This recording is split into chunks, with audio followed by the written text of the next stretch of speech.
Okay, now that we've talked about letting go of those old rules, let's talk about something else that keeps a lot of people stuck, and those are labels. Because the moment that you start questioning your drinking, the question tends to show up fast. Do I have a problem? And one of the first things that many people ask when they start thinking about changing their drinking is, am I an alcoholic? And that question alone creates a wall. Because if the answer is yes, it can feel like you're signing up for a lifelong identity that comes with shame, stigma, and a total overhaul of who you are.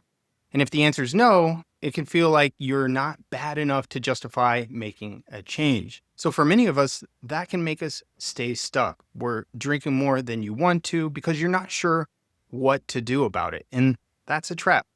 Because the problem with labels like alcoholic or addict isn't that they're never useful, and for some people they are. But for most, especially those in the gray area, labels can make things harder. They can lead to all or nothing thinking, and they really suggest permanence. And sometimes they can create shame and fear. Which of the two are the least helpful tools that you have for creating real change? And you might think, if I admit that there is a problem, does that mean I have to quit forever? And do I need to go to meetings? Is this who I am now? So instead of moving forward, people will freeze, they'll rationalize, and they'll wait for it to get worse before they deserve to do something about it. You don't need to wait. You don't need to label. And maybe you've had those nights that you're not proud of. Maybe you've broken promises to yourself. Maybe your drinking has affected your mood, your sleep, your energy, and your relationships, but that behavior is not your identity. This is something behavioral psychologists make clear. You are not your habits. You're not the loop that your brain has gotten stuck in. You're not your cravings, and you are not the worst version of yourself. Cognitive behavioral therapy, one of the most effective approaches in mental health, separates who you are from what you do, because actions can be changed. So when you shift your focus from who am I to what's working for me and what isn't, you get your power back. You move from shame to strategy. A lot of people that I talk to say something like, maybe I just have an addictive personality. I hear that all the time. It sounds like an explanation, and it's not a helpful one. There is no scientific consensus on the idea of a single addictive personality. And in fact, most people who develop habits around substances don't meet any sort of broad personality type. They're not wired to fail. So if you truly had an addictive personality, you'd be addicted to everything: sugar, gambling, caffeine, work, sex, shopping, social media, you name it. Every vice would consume you. But most people don't work like that. You've built a habit around one thing: alcohol, because it offered something. It gave you relief. Maybe it gave you escape. Maybe it gave you connection. Or maybe it was just what everyone else was doing around you growing up until one day it wasn't working anymore.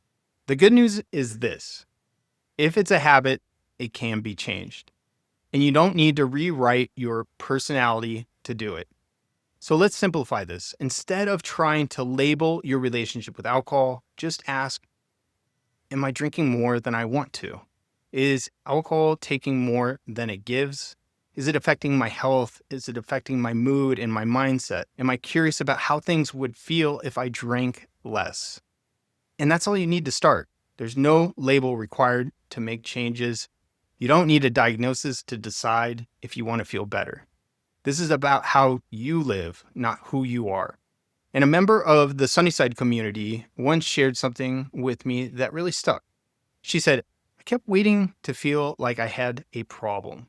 But all that happened was that I kept drinking and feeling worse. And then one day I realized I didn't need to wait for a rock bottom. I just needed to admit that I deserved to feel better.